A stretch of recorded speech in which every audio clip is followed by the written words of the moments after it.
انسان بعض اوقات شیاطین اور جنات سے گھبراتے ہیں، تو بہت سے لوگ یہ سوال کرتے ہیں کہ شیطان سے کیسے بچیں؟ شیطان تو ہمارے ساتھ لگا ہوا ہے، شیطان تو ہمارے پیچھے لگا ہوا ہے، تو ہم کیا کریں؟ ہمیں وسوسے بہت آتے ہیں. کچھ لوگوں کا یہ ہوتا ہے کہ ہمیں بہت وسوسے آتے ہیں، وہ ان کو کیسے نکالیں؟ ایسا کام کر لیا تو وسوسے آ رہے ہیں، پتہ نہیں قبول ہوا کہ نہیں. نماز پڑھی ہے تو پتہ نہیں 4 رکعتیں پڑھی کہ 3 کو، وہ وسوسے پریشان کن حد تک.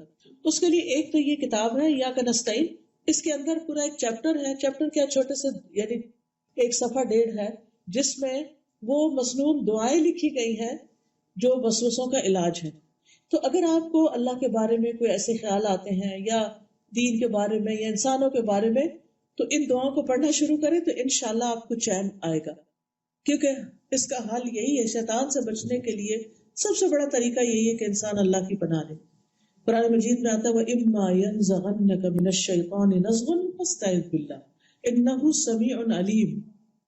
اگر کبھی آپ کو شیطان اکسائے، کبھی غصہ دلاتا ہے نا، اور کبھی کہتا ہے کرو کرو اس کے ساتھ یہ معاملہ، آپ اللہ کی مدد لیں، اللہ سے پناہ لیجیے، بے شک وہ سب کچھ سننے والا اور خوب جاننے والا ہے. اسی طرح ایک صحابی ہیں، وہ کہتے ہیں کہ اے اللہ کے رسول صلی اللہ علیہ وسلم، بے شک شیطان میرے اور میری قرات کے بیچ میں حائل ہو جاتا ہے، مجھے قرآن بلا دیتا ہے، سورت اچھی طرح یاد ہے وہ بھول جاتی، کتنی دفعہ آپ نے پڑھی ہوتی ہے وہ بیچ میں اٹک آ جاتی ہے. تو رسول اللہ صلی اللہ علیہ وسلم نے فرمایا وہ شیطان ہے جسے خنزب کہا جاتا ہے، یعنی اس کا نام کیا ہے؟ خنزب. جب تم اسے محسوس کرو تو اس سے اللہ کی پناہ مانگ لیا کرو اور اپنے بائیں جانب 3 مرتبہ دھتکار دیا کرو، ایسے کر دیا کرو. کہتے ہیں بس میں نے ایسا ہی کیا تو اللہ نے اس شیطان کو مجھ سے دور کر دیا. پھر اسی طرح بسم اللہ پڑھ کے سارے کام شروع کرنا، ہر کام کے شروع میں بسم اللہ کہنا، اس سے بھی شیطان دور ہو جاتا ہے.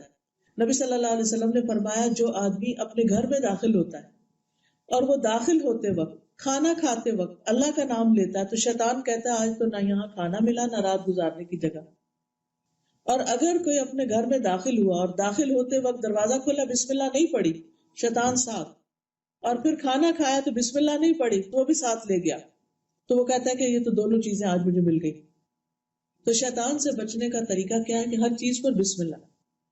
پھر اسی طرح آیت الکرسی، جب انسان سونے کے لیے بستر پر جائے تو آیت الکرسی پڑھے، اور صبح تک اللہ کی طرف سے ایک نگران فرشتہ آپ کے ساتھ ہوگا، مفت کا باڈی گارڈ آپ کو مل کے جو آپ کی حفاظت کرے گا، اور شیطان پاس بھی نہیں پھٹک سکے گا. اور خاص طور پر اگر آپ اس طرح کریں کہ چاروں طرف یعنی آیت الکرسی پڑھ کے چاروں کونوں میں پھونک دیں، اس طرح کر دیں، تو اس سے یہ ہے کہ ایک طرح سے حصار ہو جاتا ہے اور انسان ہر طرح کے شر سے محفوظ ہو جاتا ہے. اب دیکھیے کہ جیسے آپ نے اکثر سنا ہوگا کبھی کسی کے گھر میں رات کو آگ لگ گئی، کبھی کچھ ہو گیا، تو اس میں بعضوں کے شیطانی اثرات بھی ہوتے ہیں. اور اگر انسان یہ آیت الکرسی اور یہ اذکار پڑھ لیتا ہے تو اس طرح کے سارے خوف وسوسے دور ہو جاتے ہیں.